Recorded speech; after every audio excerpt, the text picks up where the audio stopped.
I'm an entrepreneur because you're going to hear my story, and I was probably forced into entrepreneurship because I have a daughter who is a young entrepreneur. So I don't know if you can see the screen very well, but I'm going to share with you just a little history and timeline about how we got created. So I was lucky enough to marry somebody who had the last name Simon. So anybody play the game Simon Says? Yeah? So it's pretty, from a marketer, we have a lot of marketers in this room, and it was shocking to me that Simon Says, from a marketing perspective, was not locked down in greater detail. It is now. We own Simon Says everything, pretty much, because we saw a gold mine in that. So our story is 2011 is when we started in June. My daughter Mandy was 7, going on 8. It was in June, cleaning up dishes after, barbecue, whatever, on a nice June day. And she said, "Mom, I want to start a company."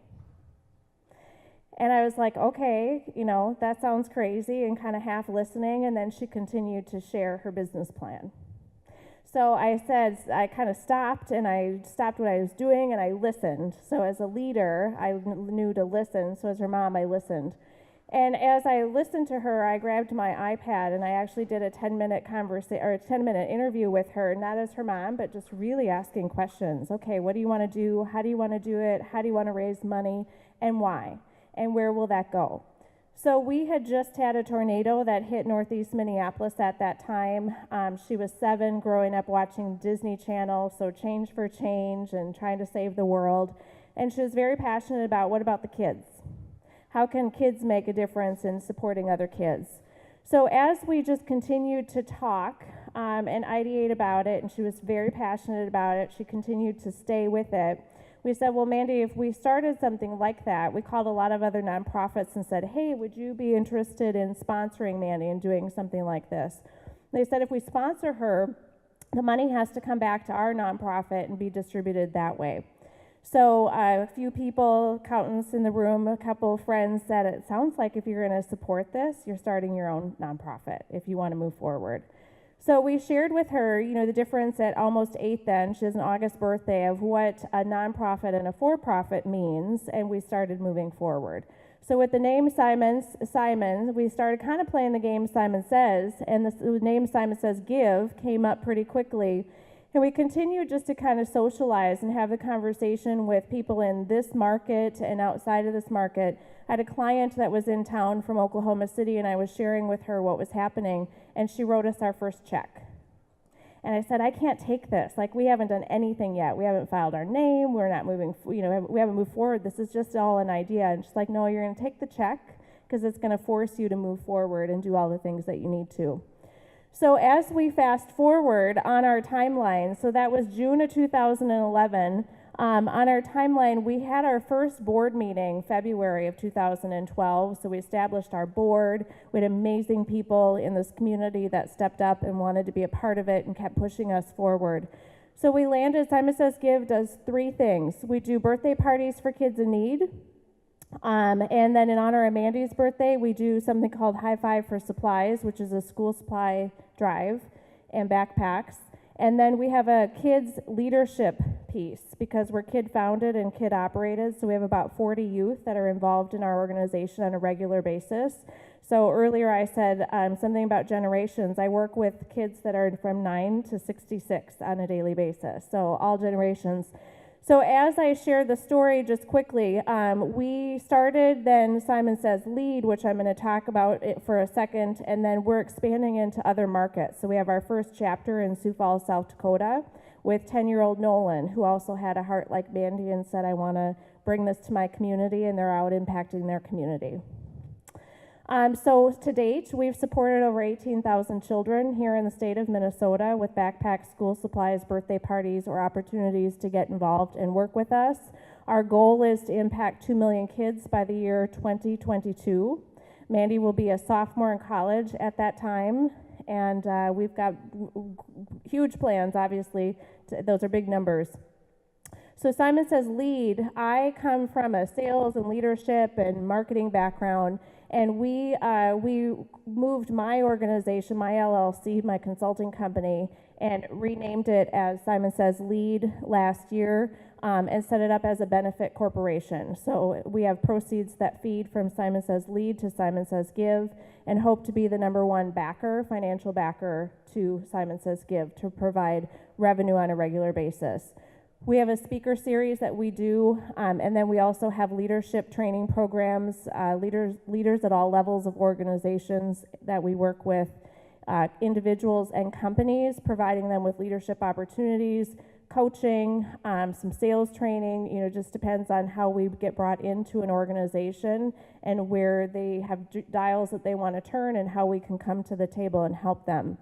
Barb Hensley, who is here in town, who has the Hope Chest for breast cancer, has the for-profit retail centers that feed into the nonprofit. Her foundation has been a huge mentor to us over the last 5 years. And we really looked at how can we do something from a Simon Says Give perspective, that from a business perspective, what can we do that can feed into that nonprofit in the for-profit manner that makes sense for those of us that are engaged in Simon Says Lead. We talked about 1 for 1, buy a backpack, get a backpack. Well, we didn't want to go into the backpack and school supplies retail arena. That wasn't in our background. And then we also, we could have done birthday parties. So buy a birthday party and get a birthday party. We didn't want to become a party city. So Simon Says Lead, from a standpoint of leadership, coaching, consulting, and working with businesses in Minnesota, outside of Minnesota, gave us that opportunity to have a for-profit that fed into the nonprofit.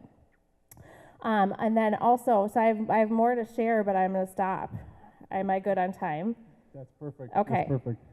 Thank you, Dina. Because my next slide is what you're going to ask. Yeah. So we have one question we always like to ask first, and what can the 1 Million Cups community do for you? Absolutely, and that's what this slide is. So on, really helping us grow. So it's been just an awesome opportunity the last, 4 or 5 years in starting up 2 organizations. So I started up 2 organizations and have amazing people around us. On the Simon Says Give side, there's really 3 components. We have, and I have an annual report, happy to share it with you.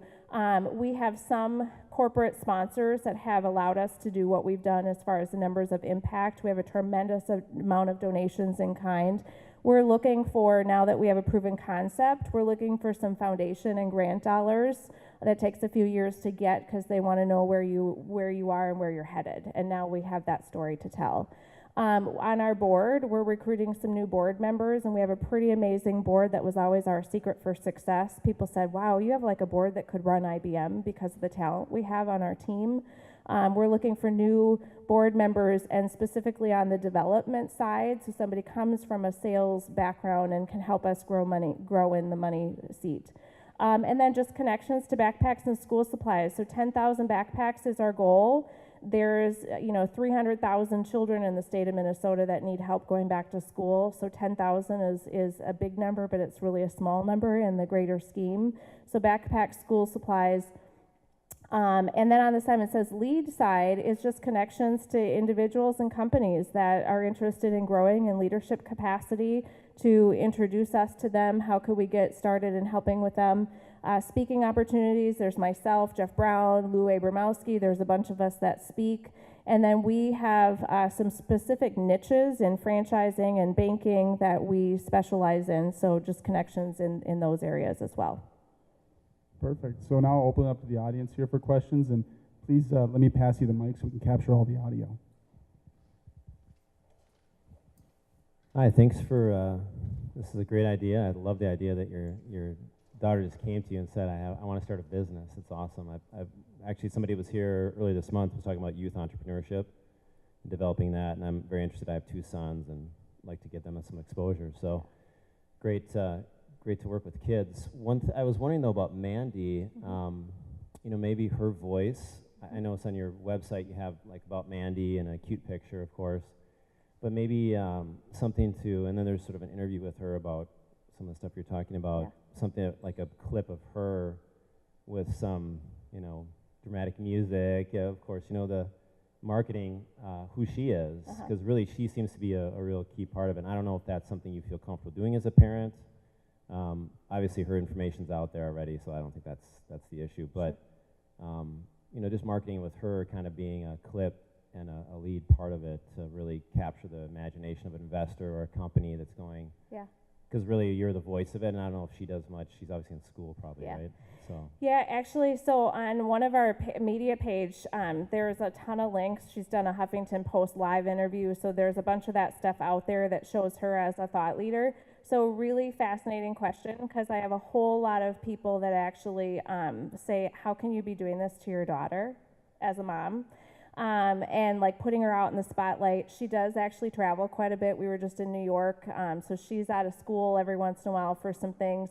So one of the things that Mandy's really passionate about, she's going to be 13, and Mandy can step up and she can step up and speak in front of her peer group. Is harder for her. A group of adults, she has no problem, and she's spoken in front of 500 CEOs of companies. So the speaking piece is really awesome for her.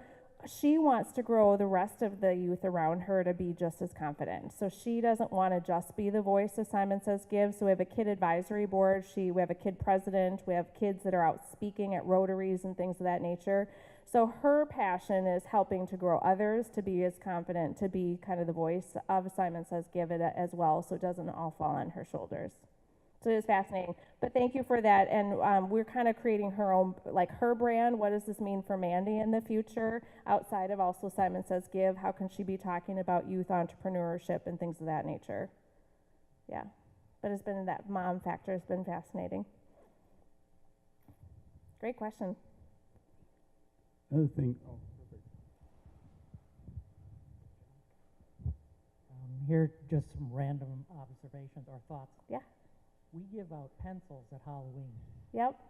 and I thought our kids going to be excited. They do. They really love them. Yep. So it doesn't have to be candy. And when you mentioned giving out pencils, Yep. maybe that's instead of UNICEF, it's Yep. Simon Says. The other thing is,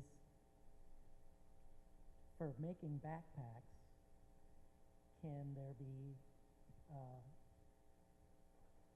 home sewers Absolutely. create their own The thing, backpacks, yeah. and then they can be donated to the school? Yep. Yeah, so we actually, we'll have about 200 drop boxes out in the state of Minnesota.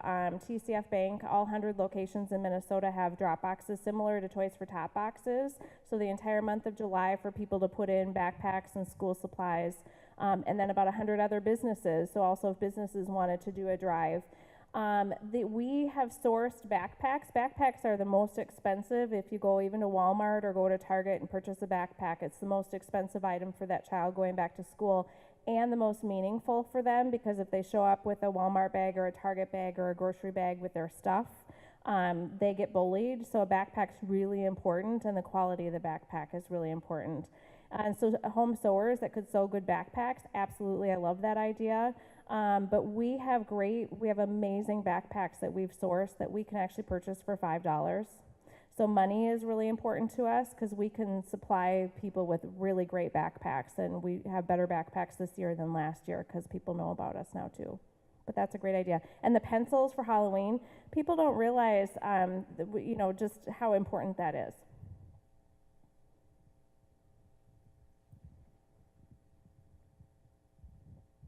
When I saw Simon Says Lead, it was recalling a conversation I was having with my wife at the dinner table last night. And this is a question, is the leadership part of it geared more towards adults? Because one of the things we were talking about last night is that there's kind of a dearth of opportunities for kids to experience, those kind of speakers in their schools. My daughter's at Highland Park High School, and I don't think there's ever been a speaker that's come into the school to basically talk about, sort of leadership skills, that kind of TED style talk. So, the idea was, why not a TED Talk series for kids that's directed, that's accessible to them, at times and places where they can actually participate. Absolutely. So let's talk, because I'm actually working with the University of St. Thomas to do that with Simon Says Give and our kids and get kids in the community in June. Awesome. Yes. So what's interesting with that, like the whole of evolution of Simon Says Lead was originally more on the adult leadership, how to grow leadership capacities within individuals and companies, also just from a revenue stream to go in and do training classes and stuff. But we absolutely have generational things that happen. Some of that goes through Lead and some of it goes through Give. And so the opportunity, Jeff Prouty in town, he's out doing stuff with companies and he's like, Dina, I'm tapping into your kids because he'll get called for board meetings to have that vantage point and kids sitting at the table. We have 100 kids in our database that volunteer and work with us. So there's a sprinkle of that in Lead as well from a generational perspective. And a lot of 20 to 30-year-olds from a leadership perspective, first-time leaders. And it's really sad as far as some of their experiences in first jobs and the lack of leadership that they have experienced. And it's like, oh my gosh, there are great leaders out there. So helping grow that leadership. Morning. It's a Morning. great story. I have a little insight to share. Yeah. My wife has a nonprofit. She does this kind of stuff, but the focus is kids in another context. Okay. It's not a category Yep. competitor. Yep. with you. Yeah. But school supplies, I don't know, probably in this market there may be more emphasis on getting brand new stuff. But I can tell you, I have 3 kids Yep. in school, and I know a great time to go shopping for that stuff, Yep. if you're looking for donations, is at the end of the school year. Yep. You know how it is, Huge. like you get these huge long lists of supplies, and then the kids only use like a half of it or Yep. whatever. And they come home and we just throw that stuff in a bin. Yep. And it collects big time. Yep. I mean, a household of a couple school kids will generate a pile of Yeah. of supplies, and some are new and never used, and Yep. some are used but could be repurposed. Absolutely. So the Yep. end of the school year where people are looking to get rid of stuff. Yes. Yes, we agree, and our kid advisory board would like to work with a bunch of schools to put those drop boxes that we have in the summertime as collecting for fall, but put them actually in the schools on the way out as kids are leaving school. So they're working. We haven't had a great success in working with the school systems, so apologize for anybody that's in that arena, but there's been so much red tape, so it's really been grassroots efforts, and it's been about our kids stepping up. So at Highland Cat, just stepping up and saying, hey, here's what we're doing and how can we get involved. Yeah.